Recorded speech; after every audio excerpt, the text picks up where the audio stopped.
যখন ছিলেন একা, না ছিল আরশ, না ছিল কুরসি, না ছিল আপনার কিনা লোহে মাহফুজ, জান্নাত জাহান্নাম, না ছিল জমিন, না ছিল রাত, না ছিল দিন, না ছিল ফেরেশতা। আল্লাহ পাক রব্বুল ইজ্জত নিজে নিজে চিন্তা ভাবনা করলেন কুদরতি কামেলায়, আমাকে কিছু সৃষ্টি করতে হবে। মহান আল্লাহ পাক আল্লাহ তাআলা তার নিজ নূর থেকে হুকুম দিলেন, একটি নূর প্রকাশিত হলো। ওই নূরটার নাম রেখে দিলেন আহমদ। কি নাম? নূর যখন আল্লাহ পাকের কুদরতি কদমে সেজদায় পড়ে গেলেন, মহান আল্লাহ পাক আল্লাহ তাআলা তার কুদরতি হাত মোবারক খানা আমাদের দয়ার রাসূলের পিঠ মোবারকায় রেখে দিলেন। ওই আল্লাহ পাকের কুদরতি হাতের নিশানা হলো আমাদের নবীর মোহরে নবুয়ত। একদম শুরুতে চলছে। আব্বাজি আমার সোনা মানিকেরা, এমনি করে আপনার কি না, আপনি হয়তো বলবেন হুজুর আল্লাহ পাক নবীর নূর প্রথম সৃষ্টি করেছেন, তার দলিল চলুন কোরআনুল মাজিদকে দেখি। মহান আল্লাহ পাক আল্লাহ তাআলা কোরআনুল মাজিদের 26তম পারায় বলছেন, বিসমিল্লাহির রহমানির রহিম, হুয়াল আউয়ালু ওয়াল আখিরু ওয়াল যাহিরু ওয়াল বাতিন ওয়া হুয়া বিকুল্লি শাইইন আলীম। হুয়াল আউয়ালু, ইমাম কাসতালানী আলাইহি রহমাতুল্লাহ রিদওয়ান বর্ণনা করেন, এই আয়াতটি হামদে বারি তাআলা ভি হে, এই আয়াতটি নাতে মুস্তাফা ভি হে। এটি আল্লাহ পাকেরও প্রশংসা, নবী পাকেরও প্রশংসা। যদি আল্লাহ পাকের প্রশংসা হয়, আল্লাহ হলেন প্রথম, আল্লাহই হলেন শেষ, আল্লাহ হলেন জাহির, আল্লাহ হলেন বাতিন। বাতিন অর্থ গোপন।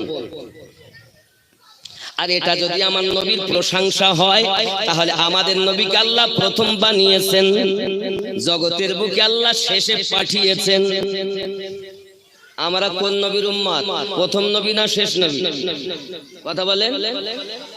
শেষ নবী তো। যদি বলি প্রথম নবী হবে না?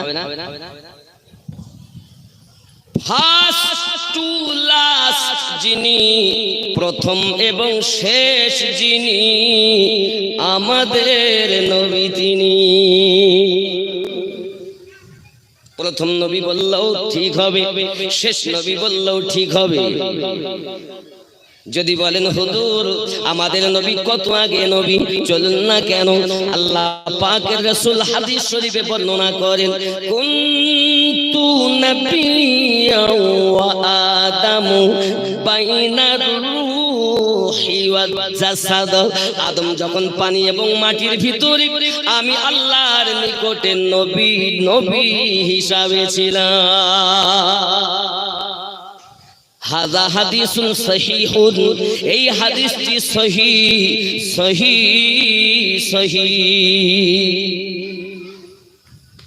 আব্বাজি আমার সোনা মানিকেরা, তাহলে বোঝা গেল আমাদের নবী প্রথম নবী।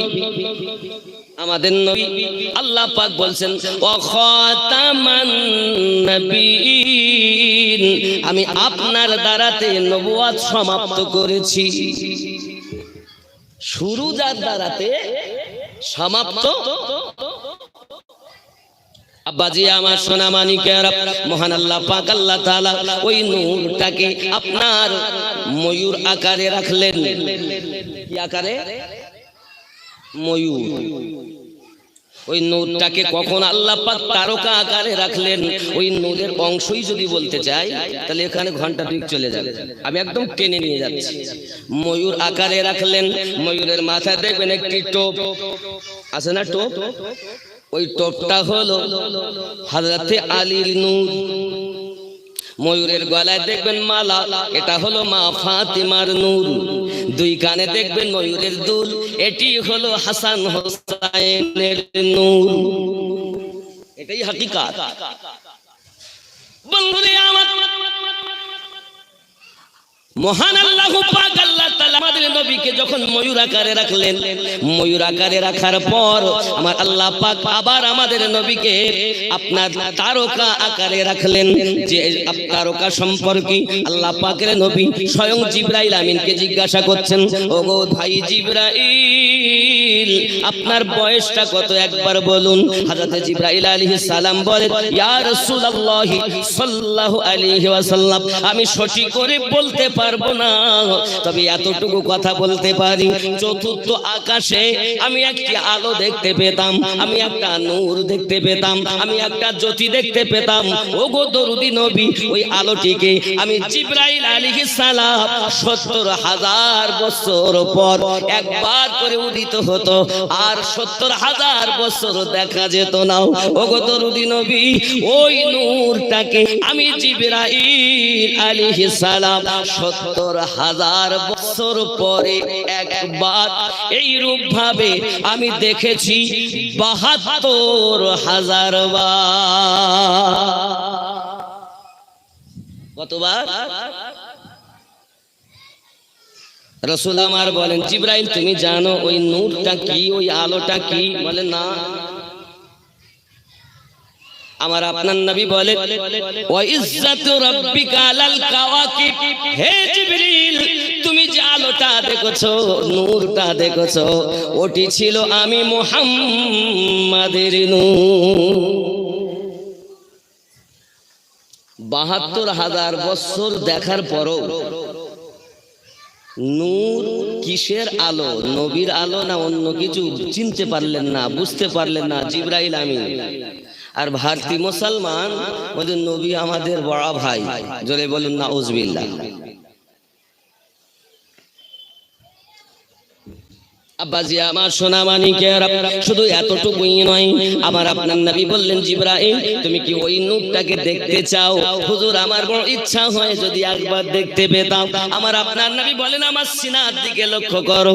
জিবরাইল আলাইহিস সালাম আমার নবী পাকের সিনার দিকে যখন দেখেন, সঙ্গে সঙ্গে ওই নূর দেখতে পায়, আর লাফ মেরে বলছেন, ইয়া রাসূলুল্লাহ, ইয়া হাবিবাল্লাহ, সাদাক্তা, সত্য আমি ওই নূর দেখতেছি যে নূর চতুর্থ আকাশে দেখেছিলাম। কথা বুঝতে পারছেন? আব্বাজি আমার সোনা মানিকেরা, রাসূল করিম সাল্লাল্লাহু আলাইহি ওয়াসাল্লামের বয়স তাহলে কত হবে চিন্তা করুন।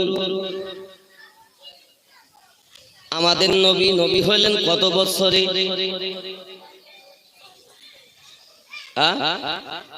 বলুন বলুন, কথা বলছে। আমাদের নবী নবী হয়েছেন কত বছরে? ২৬ বছরে, ৪০ বছরে। আচ্ছা, এই যে কথাটা আমাদের নবী ৪০ বছরে নবী হয়েছেন, এই ট্যাবলেটটা সুন্নিদের না, এটা ওয়াহাবিদের ট্যাবলেট। আমরা সুন্নিরা বহন করে বলছি নবী ৪০ বছরে। রাসূল নিজে বলছেন, কুনতু নবিয়্যা ওয়া আদামু বাইনার রূহি ওয়াদ দাসাদ, আদম যখন মাটি পানি, আমি নবী হিসাবে আল্লাহর নিকটে তখনও নবী। আর আমরা বলছি ৪০ বছরে। না, ৪০ বছরে উনি নবী হননি, ৪০ বছরে নবী হওয়ার দায়িত্ব পালন শুরু করেছেন। নবুয়াত লাভ নয়, নবুয়াত বহু আগে পেয়েছেন। নবী, উনি যে নবী এই দাওয়াতটা দিয়েছেন কত বছর বয়স থেকে? হওয়া আলাদা আর প্রচার আলাদা। নবী ৪০ বছর বয়সে নবী হওয়া, প্রচার আরম্ভ করেছেন নিজ জবানে। তার আগে আমার নবী যে নবী, আদম নবী খবর দিয়ে গেছেন, ইব্রাহিম নবী খবর দিয়ে গেছেন, মুসা নবী খবর দিয়ে গেছেন, সুলাইমান নবী খবর দিয়ে গেছেন, নবী খবর দিয়ে গেছেন, ঈসা নবী খবর দিয়ে গেছেন। এমনি করে মুনিশি ঋষিরা বেদ ও পুরাণে, ত্রিপিটকে, বাইবেলে, জিন্দা বিস্তাতে, গীতার মধ্যে আমার নবীর আলোচনা করে গেছেন। জোরে বলুন। আপনি কেমন করে বলেন নবী 40 বছরে নবী হয়েছে? না না, এটা ওয়াহাবিদের ট্যাবলেট, এটা প্রেমিকদের ট্যাবলেট নয়, আমাদের ট্যাবলেট এটাই। নবী তখন থেকে, যখন থেকে কিছুই ছিল না, আল্লাহ আমাদের নবীকে নবী বানিয়েছেন। 40 প্রচার দুনিয়ার শরিয়াতি 40 বছর বয়স, হাকিকাতে রাসূলের কোটি কোটি বছর, যেটা জিবরাইল আমিনও জানেন না যে বয়স কত। কথা বুঝতে পারছেন নাকি? তাহলে এই রাসূলের পাকের কথা আমরা মানবো? আল্লাহ পাকের কথা মানবো? আল্লাহ পাক কি বললেন? হুয়াল আউয়ালু, সবচেয়ে পহলে। জান্নাতের আগে, জাহান্নামের আগে, রাতের আগে, কুরসির আগে। এমনকি বলা হয়েছে মুসা আলাইহিস সালামকে যখন আল্লাহ নিয়ামত দান করলেন, উনি বললেন আল্লাহ আমার মতো নিয়ামত হয়তো আপনি কাউকে দেননি। সঙ্গে সঙ্গে আল্লাহ পাক রব্বুল ইজ্জাতের নবী জানাচ্ছেন হাদিসে কুদসিতে আল্লাহ পাক বলেন লাউলা মুহাম্মাদু ওয়া উম্মাতুহু, আমি যদি মুহাম্মদ এবং তার উম্মতকে না বানাতাম, লামা খালাকতুল জান্নাহ, আমি আল্লাহ পাক জান্নাত বানাতাম না, ওয়ালান নার, আমি আল্লাহ দোজখ বানাতাম না, ওয়ালা শামস, আমি আল্লাহ সূর্য বানাতাম না, ওয়ালাল কামার, আমি আল্লাহ চন্দ্র বানাতাম না, ওয়ালাল লাইল, আমি আল্লাহ রাত বানাতাম না, ওয়ালান নাহার, আমি আল্লাহ দিন বানাতাম না, ওয়ালা মালাকান, আমি আল্লাহ ফেরেশতা বানাতাম না, ওয়ালা নবিয়্যাও, আমি আল্লাহ কোন নবীও বানাতাম না। নাকি? আল্লাহ পাক রব্বুল ইজ্জত, চলুন এগিয়ে যাই। আল্লাহ পাক আমাদের নবীকে সর্বপ্রথম বানালেন, নবী পাকের নূর থেকে অংশ অংশ দিয়ে আরশ, কুরসি, লৌহ কলম এমনি করে तमाम দুনিয়াকে সাজিয়েছেন। আল্লাহ পাক ফেরেশতা বানিয়েছেন। আল্লাহ পাক আল্লাহ তাআলা তাসবিহ তাহলিল ফেরেশতা রাখতেছেন। বাবাজিরা আমার, হঠাৎ আল্লাহ পাক বললেন আমি আদম জাত বানাবো, ইন্নী জাইলুন ফিল আরদি খলিফা, আমি জমিনের উপরে আদম জাত বানাবো, খলিফা বানাবো, আদমকে আমার প্রতিনিধি বানাবো। ফেরেশতারা বললেন আল্লাহ তারা দুনিয়ায় ফাসাদ করবে, ঝগড়া করবে। সঙ্গে সঙ্গে মহান আল্লাহ পাক বললেন ইন্নী আ'লামু মা লা তা'লামুন, আমি যাহা জানি তোমরা তাহা জানো না। আল্লাহ পাক আল্লাহ তাআলা বললেন জিবরাইল মাটি আনো। জিবরাইল ফিরে গেলেন, মিকাইল ফিরে গেলেন, ইসরাফিল ফিরে গেলেন, আজরাইল ফেরেশতা এলেন আর জমিন থেকে মাটি নিয়ে চলে গেলেন। থাবা দিলেন জমিনে। এক থাবা দেওয়ার পর এই হাতে 40 মণ মতান্তরে 56 মণ মাটি গিয়েছে। জোরে বলেন। আচ্ছা আপনারা আমরা যদি মাটিতে থাবা দেই, থাবা দিয়ে তুলে নেই, কতটা মাটি উঠবে? যে ফেরেশতার হাতে 40 থেকে 56 মণ মাটি থাবাতে গিয়েছে, সেই মাটি দ্বারা আল্লাহ তার কুদরতি হাত দিয়ে আদম আলাইহিস সালামের দেহ লম্বা 60 গজ বানিয়েছেন। সেই কুদরতি হাত দিয়ে আল্লাহ আদম আলাইহিস সালামের বডিকে 36 হাত চওড়া বানিয়েছেন। জোরে বলেন, আরো জোরে বলুন। তাহলে আমাদের আব্বা আদম আলাইহিস সালাম লম্বা কত? 60 গজ, চওড়া কত? 36 হাত। তার মানে দু হাতে যদি 1 গজ হয়, তাহলে আপনি 60 গজ 120 হাত, নাকি বলেন হাজী সাহেব? আর যদি 36 হাত হয় তাহলে 18 গজ চওড়া। তাহলে 18 গজ চওড়া মানে কিরকম হবে দেহটা? এখন যদি কেউ আসে তা কি মনে হবে? টাওয়ার আসতেছে মনে হবে না? টাওয়ার। ইনি আমাদের আব্বা, ওনার উপাধি আল্লাহ দিয়েছিলেন আবুল বাশার, মানব জাতির পিতা। জোরে বলুন আব্বা আমার। এখন আল্লাহ পাক রব্বুল ইজ্জাত আদম আলাইহিস সালামের হাড় হাড্ডি সমস্ত কিছু, রগ এটা সমস্ত কিছু দিয়ে যখন সৃষ্টি করেছেন, করার পরে ওর ভিতরে আত্মা দিলেন, রূহ দিলেন। আত্মা দুই ভাগ, পরমাত্মা, জীবাত্মা। আত্মা কয় রকম? রূহ, জীব আত্মা, পরমাত্মা। জীব আত্মা নিয়ে আপনি আমি ঘুরে এখানে এসেছি জালসা শুনতে, আসিনি?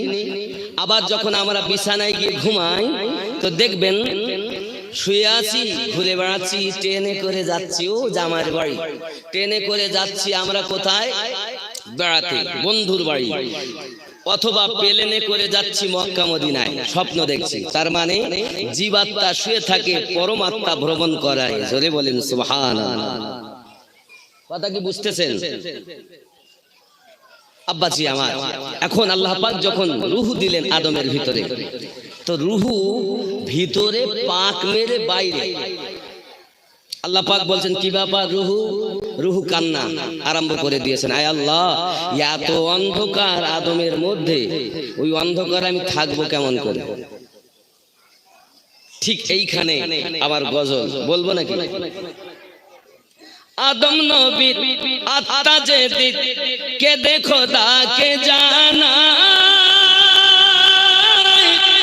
অন্ধকারে আদম ঘরে কেমনে রইব দয়াময়।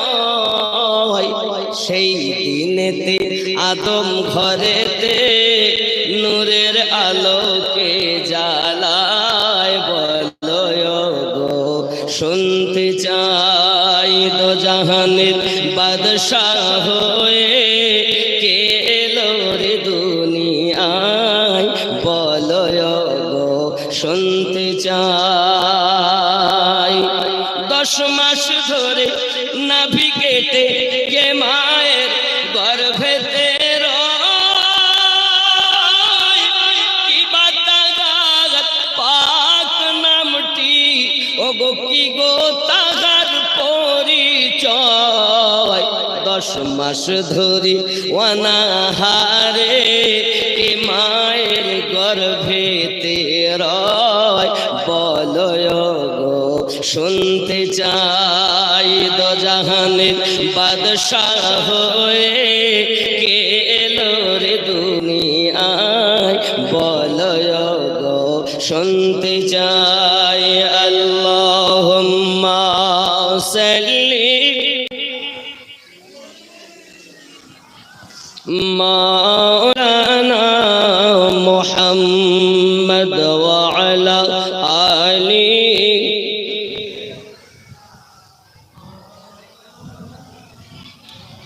রূহ যখন কান্না করে, মহান আল্লাহ পাক আল্লাহ তাআলা বলেন জিবরাইল যাও চতুর্থ আকাশে, আমার হাবিবের নূর তারকা আকারে রাখা আছে, ওই নূরটাকে এনে আদমের পুস্তে চমকিয়ে দাও।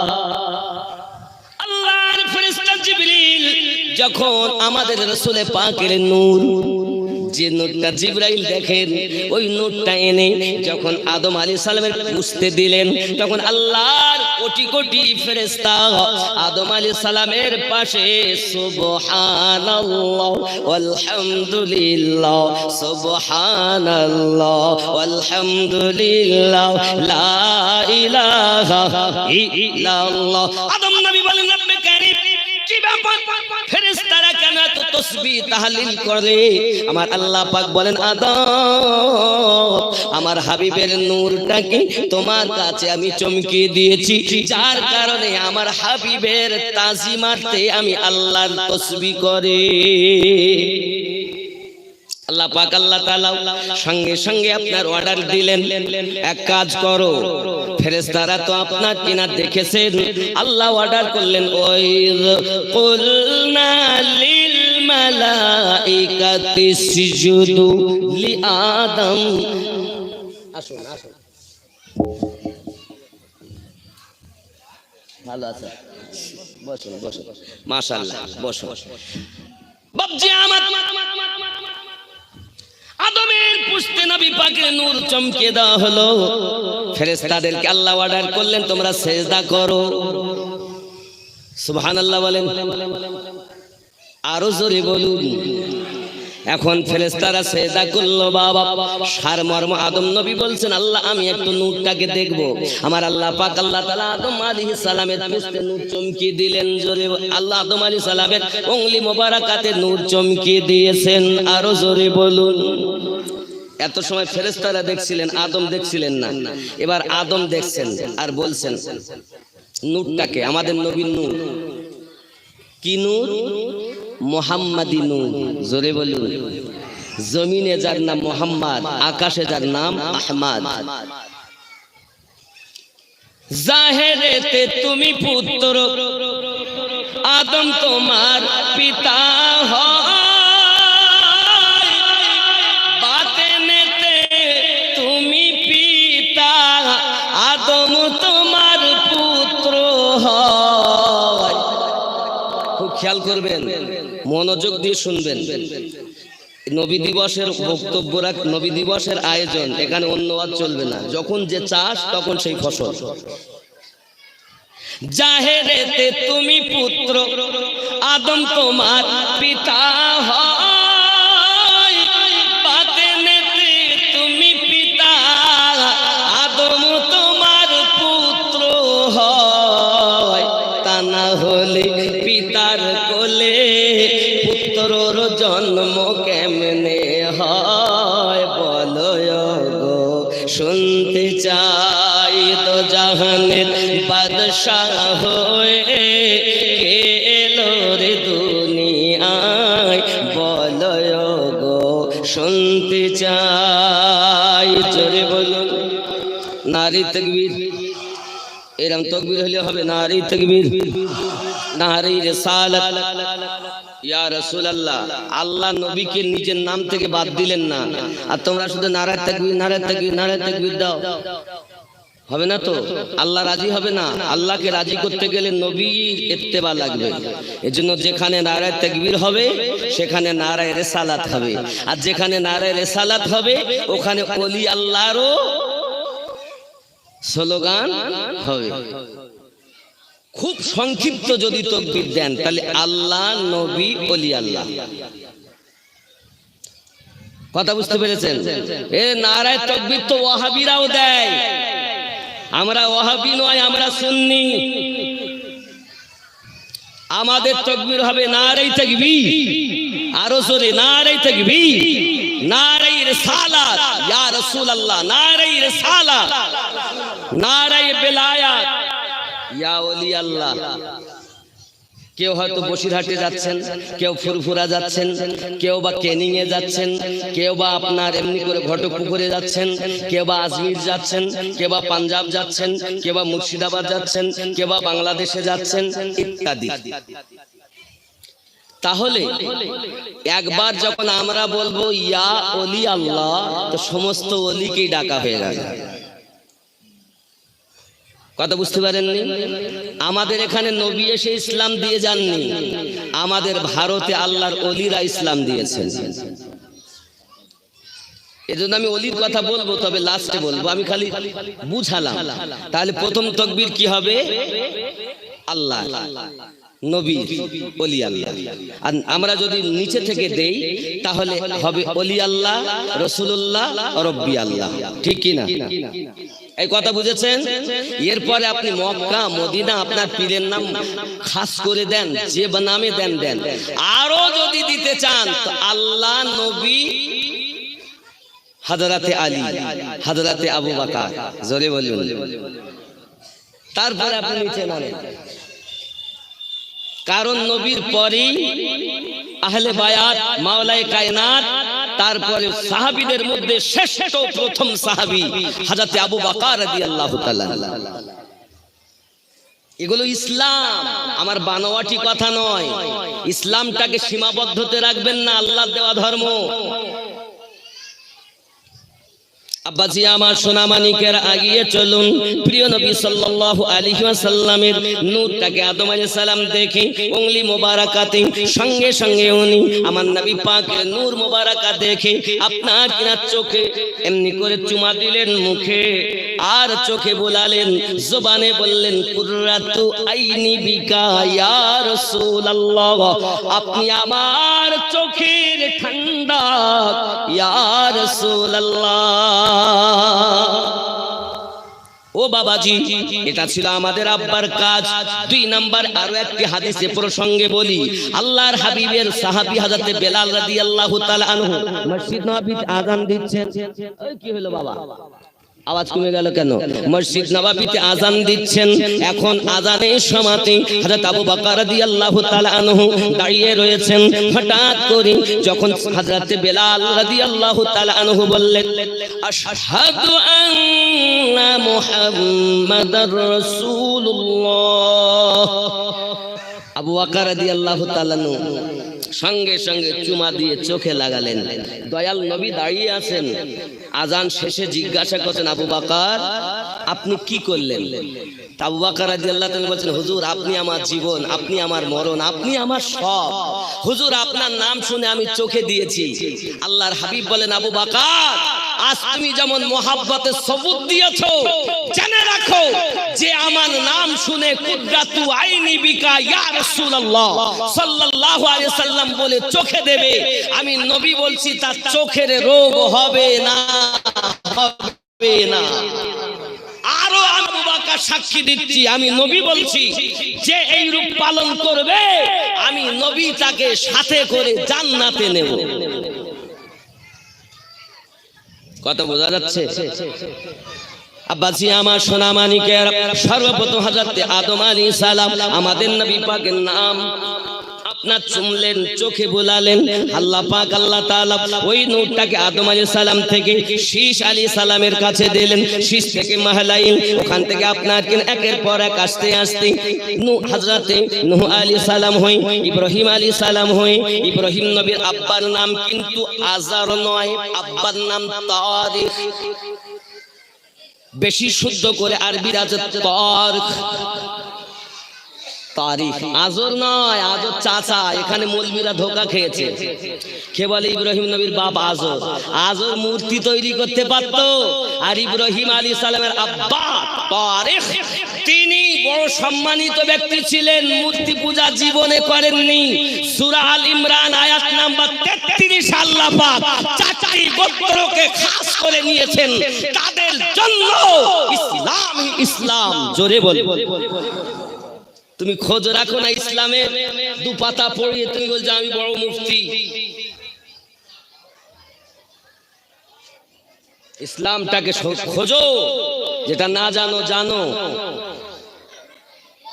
আব্বাসি আমার সোনা মানিকের, ইব্রাহিম আলাইহিস সালাম মানে তারিখ থেকে ইব্রাহিম, ইব্রাহিম আলাইহিস সালাম থেকে ইসমাইল আলাইহিস সালাম, ইসমাইল থেকে এমনি করে আস্তে আস্তে বাবা হযরত আব্দে মান্নাফের কাছে ওই নূর, আব্দে মান্নাফ থেকে হাশিমের কাছে ওই নূর, হাশিম থেকে সায়েবা, হাশিম থেকে সায়েবা। আব্দুল মুতাল্লিবের আসল নাম কিন্তু সায়েবা।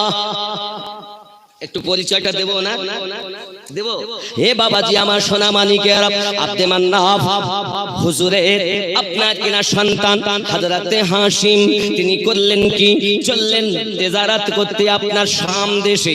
এই শাম দেশে তেজারাত করতে গিয়ে সিরিয়ার কাছে বাবাজি আমার এক সম্ভ্রান্ত পরিবারে দেখে শুনে আপনার ওই এলাকার সম্মানিত ব্যক্তি হাশিমকে পছন্দ করে তার মেয়ের সঙ্গে নাকি বিবাহ দিলেন। কিতাব বলতেছে ওই মেয়েটির নাম হলো সালমা, হযরত সালমা। জোরে বলুন। এখন হাশিম বাড়ি আসবেন, তাহলে আমি যখন বিয়ে করেছি আব্বা, তাহলে আমি আমার স্ত্রীকে বাড়ি নিয়ে যাব। আমার নবীর দাদার পরিচয় দিচ্ছি, এখন বাড়ি নিয়ে যাব। ঠিক আছে, তুমি যদি নিয়ে যাও তবে জেনে রাখো তুমি নিয়ে যেতে পারো, কিন্তু আমার মেয়ের যদি কোনো সন্তান হয়, প্রথম সন্তান কিন্তু আমার বাড়িতে হবে। সুবহানাল্লাহ বলেন। আব্বাসি আমার সোনা মানিকের, এই কথা শুনে সঙ্গে সঙ্গে হাশিম বলেন আব্বু তাই হবে।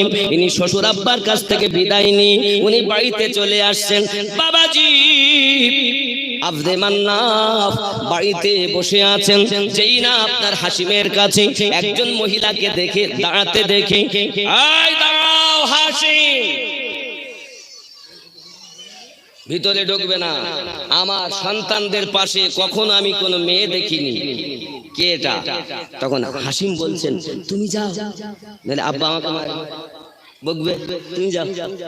গেছে আব্বু, আমি অন্য কেউ নয়, পর নারী নয়, আমার আব্বা এবং আমার এলাকার লোক খুব সুন্দরভাবে রাজি পূর্বক আপনার ছেলের সঙ্গে আমার বিবাহ দিয়েছে।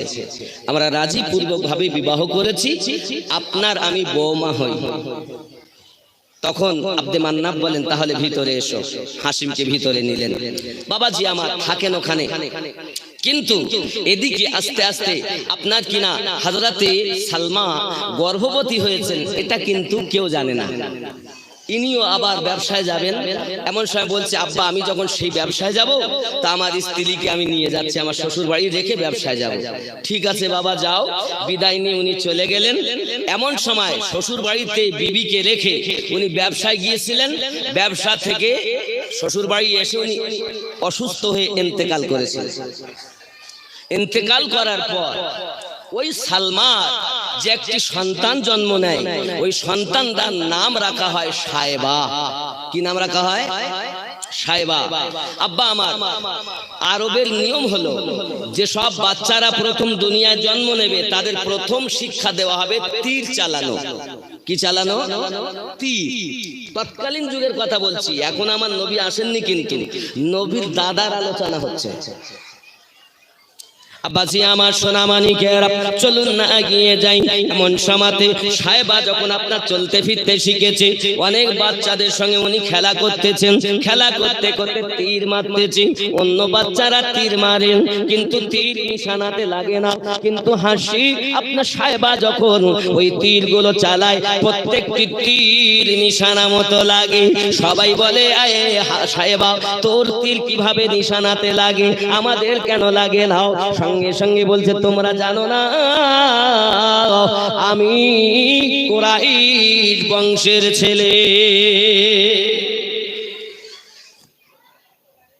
ওই জায়গা দিয়ে একজন মক্কার মানুষ যাচ্ছিলেন, শুনে বলছে, কি মক্কা কুরাইশ বংশ, তো এখানে কেমন করে?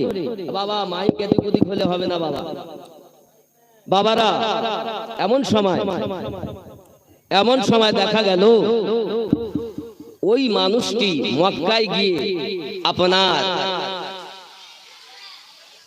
বলছেন, তার নাম আবু তালিব। কি নাম? মুতাল্লিব। তার নাম হলো মুতাল্লিব। আব্বা আমার মুতাল্লিবকে বলছেন, আয় মুতাল্লিব তুমি এত তোমার বংশের গৌরব করো, এত তুমি দুনিয়ায় বলো, আমাদের সম্মুখে বলো আমরা খুব সম্মানিত বংশের বাচ্চা, আর তোমারই ভাইপো তার নানার বাড়ি লালিত পালিত হবে, এ কেমন যুক্তি কথা? কি তুমি কি বলছো? কারণ সালমা যখন গর্ভবতী ছিলেন কেউ জানে না, একমাত্র তার স্বামী জানে। আব্বা আমার তোমার কথা যদি সঠিক হয় তাহলে ঠিক, নইলে তোমাকে শাস্তি নিতে হবে। বলে যা দিবেন তাই নেব, আমি নিজে কানে শুনেছি, চোখে দেখেছি। আব্বা আমার ইনি এবার মুতাল্লিব করলেন কি, উনি এবার ঘোড়া ছুটিয়ে চললেন। গিয়ে দেখেন বাচ্চারা খেলা করছেন মদিনার বর্ডারে। উনি ওখানে গিয়ে বাচ্চাদের খেলা করতে দেখলেন। একটি বাচ্চা তার মধ্যে একদম হাসিমের মতো দেখতে, জোরে বলে। ওই ছেলেটার পাশে দাঁড়িয়েছেন, দাঁড়ানোর পরে বলছে, বাবু এদিকে এসো, তোমার নাম কি? আমার নাম হলো সাহেবা। তোমার আব্বুর নাম কি? বলে আমার আব্বুর নাম হলো হাসিম। তোমার মায়ের নাম কি? আমার মায়ের নাম সালমা। আচ্ছা তোমাদের কেউ মক্কায় আছে, শুনেছো কখনো? বলছে আমার আম্মাজানের কাছে শুনেছি মক্কায় নাকি আমার একজন চাচা আছে, তার মনটা খুব ভালো, তার নাম হলো মুতাল্লিব। বাবা তুমি যদি তোমার চাচাকে পাও কি করবে? তাহলে আমার চাচাকে যদি পাই আমি একটু বুকে বুক লাগাবো। সঙ্গে সঙ্গে মুতাল্লিব নিজের পরিচয় দিলেন, বলছে বাবু যদি আমি তোমাকে বুকে লাগতে বলি কি লাগবে না? কেন লাগবে না? আপনি তো আমার বাপের তুল্য মানুষ। সাহেবা করলেন কি, বুকে যখন লেগে গেলেন বলছেন বাবু সাহেবা কেমন মনে হচ্ছে? সাহেবা বলছেন চাচাজি মনে হচ্ছে যেন আমি আমার আব্বা হাসিমের বুকে বুক লাগিয়েছি। তখন উনি বললেন বাবা আমি তোমার সেই চাচা মুতাল্লিব, চলো বাবা বাড়ি যাই। উনি বাড়ি নিয়ে গেলেন। বাড়ি নিয়ে যাওয়ার পরে কয়েকদিন থাকলেন। থাকার পরে বলতেন সালমা আমি আমার ভাইপোকে এখানে রাখবো না, নিয়ে যেতে চাই। বলছেন তিনি আপনাদের সন্তান, আপনারা নিয়ে যাবেন, আমরা তো বাধা দিতে পারি না। উনি নিয়ে আসলেন সাথে করে। আর নিয়ে যখন আসছেন ঘোড়ায় করে, তো মাঠে ঘাটে যারা কাজ কাম করছে বুঝতে পেরেছেন, মরুভূমি ময়দানে কেউ বকরি চড়াচ্ছে, তারা জিজ্ঞাসা করছে মুতাল্লিব পিছনে ওই বাচ্চা এত সুন্দর তিনি কে? বাচ্চাটা কে? তখন চিন্তা করছে নিনি আমি যদি বলি যে এটা আমার ভাই হাসিমের ছেলে তাহলে তো এরা মানহুস মনে করবে। তৎকালীন প্রথা ছিল যদি বাচ্চা পেটে থাকতে বাপ মারা যায় তাহলে বাচ্চাটাকে মানহুস বলা হতো, তার মুখ দেখলে সুখ হবে না, লোকে একে সম্মান দেবে না। তাই ওই মুতাল্লিব করেন কি বলছেন আমি বলবো না যেটা আমার ভাইপো, বরং উনি বললেন আমার গোলাম। বললেন আমার গোলাম। এখন উনি আরবিতে বললেন আব্দ মুতাল্লিব। আব্দ যদি বান্দার দিকে লাগানো হয় তাহলে হবে বান্দার গোলাম, আর আব্দটা যদি আল্লাহর দিকে লাগানো হয় তখন হবে আল্লাহর বান্দা। জোরে বলুন। এখন মুতাল্লিব বললেন আব্দ মুতাল্লিব আমার গোলাম। লোকে মুতাল্লিবের গোলাম হিসেবে জানে।